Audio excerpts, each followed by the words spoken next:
Hey, this is Scott, and I am shooting this review from the campground at St. Regis here in Montana. It's Memorial Day weekend, and this is the 1 week of the year where I go camping by myself. I'm out here at St. Regis for a flea market. As people that know me real well. I love old tools, axes and stuff. But before I left, I got a new bottle of wine, and I have to review it. Clusterf 2.0 Grenache from one of my favorite winemakers, Upsidedown Wines and Seth Kitzke. Stay tuned.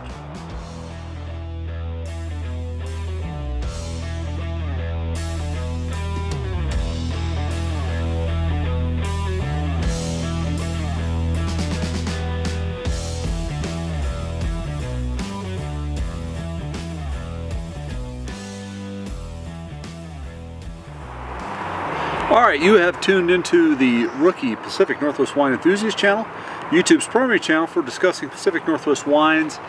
And today we are going to go ahead and do that while I'm sitting here at the campground. Now, I am going to apologize beforehand.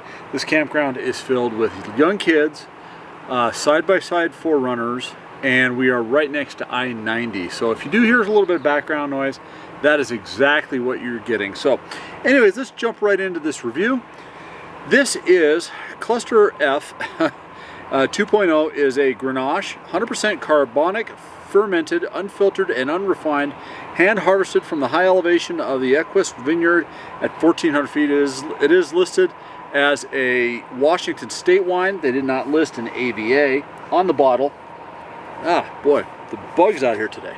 Anyways, now I had to look up carbonic fermentation. I don't know exactly what it does, but it originated in the Beaujolais area of France, and what it is supposed to do is it is supposed to go ahead and soften the tannins. Basically, they fermented it without oxygen in a CO2 rich environment. So anyways, Seth is quickly becoming one of my favorite winemakers. I think he's right up there along with Chris Contos and Victor Palencia, myself, I think. So anyways, let's go ahead and dive right in. Now, as a Grenache, I do kind of expect this to be relatively fruit rich. The color on this, I'm trying to keep the sun at my back behind my camper here, my tent. I'm going to say this is a relatively translucent garnet. And other than the bugs in the area, hopefully I don't see anything in my wine. So now I got a diesel truck going by. Like I said, I'm sorry about the background noise, but I am on vacation. So 1 second here, we'll go ahead and hopefully these side-by-sides will go on by. Anyways, let's go ahead and get a nose on this. Right off the bat, this is a relatively intense. Now, I'm using new wine glasses today, by the way. These are ones I purchased. I'm also I'm thinking about doing a review of these. These are unbreakable wine glasses. So, on the nose, I'm getting a black cherry note.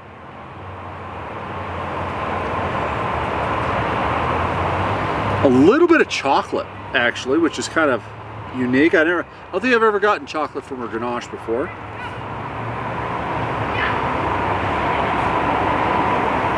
A little bit of a vanilla note.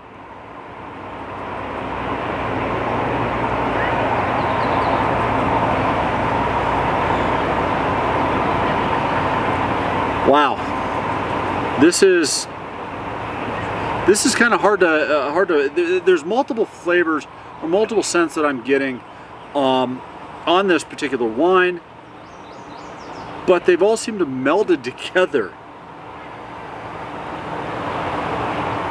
All right, there we go. There's a little bit more of a fruit note there, almost like a sugar plum. almost like an overripe plum, actually. Very rich type of a plum note. All right, let's go ahead and have a sip, shall we? I'm done nosing this thing.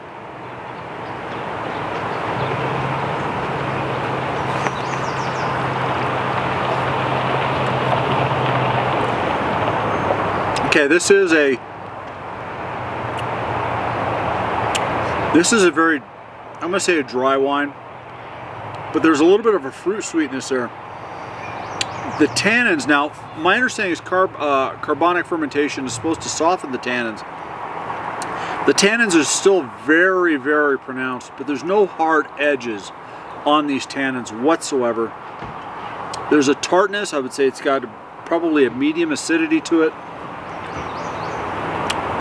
It's almost got a jammy fruit pectin style of a note to it.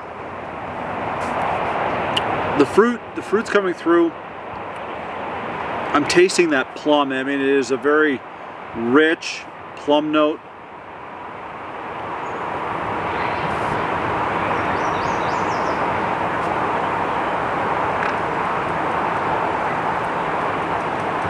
Yeah, the tannins on this are very, very well rounded. They're not sharp, but yet they're still there enough. So if you do like a very tannic wine, I think you're going to find this. This might actually be one of those wines. Like, so for my wife and I like a rich tannic, in-your-face type of tannic wine. My wife likes a more of a jammy note, a lot less tannins. I think she's going to like the other bottle that we I was only able to get 2 bottles. Anyways, fruits, they're there. The chocolate's coming through. It's almost like a, for those of you in the Pacific Northwest, we have something called chucker cherries. It's a cherry, chocolate covered cherry. It's almost like a chucker cherry note. The tartness, the acidity, it's more on the background though when it comes to the flavor than it was on the nose. This is a medium-bodied wine. Definitely medium-bodied.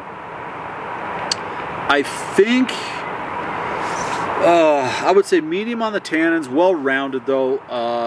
Dry. This is not a very sweet wine. I think the alcohol on this. See, and I get this whole bottle by myself, by the way. The alcohol is 13.9%. Wow. I've got to say, this is a wine, Seth, I know that, now, by the way, I have to make a correction. Seth Kitzke, this is his own label. I've reviewed his Rosé Nebbiolo before, and I mistakenly called it saying that Kitzke Cellars was the same as Upsidedown.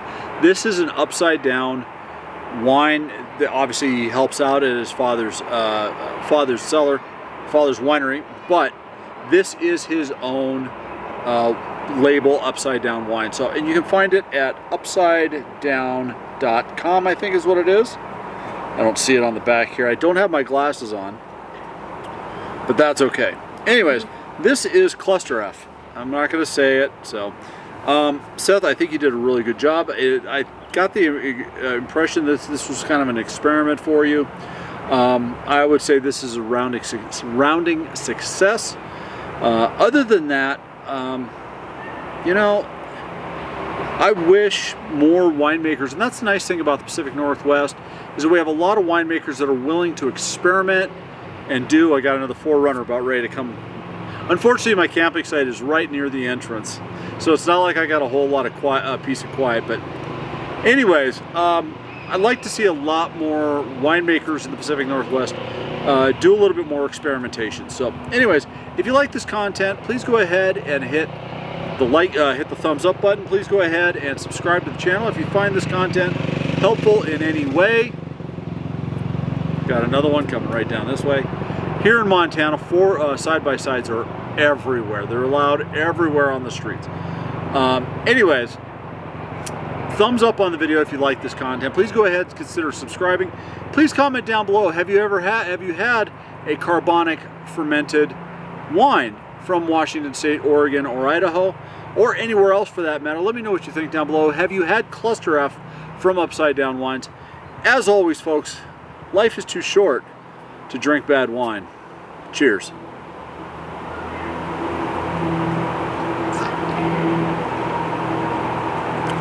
be honest with you, I'm really looking forward to seeing what this tastes like with a charcuterie tray. And I've got goat cheese. Yes, I brought goat cheese on my camping trip.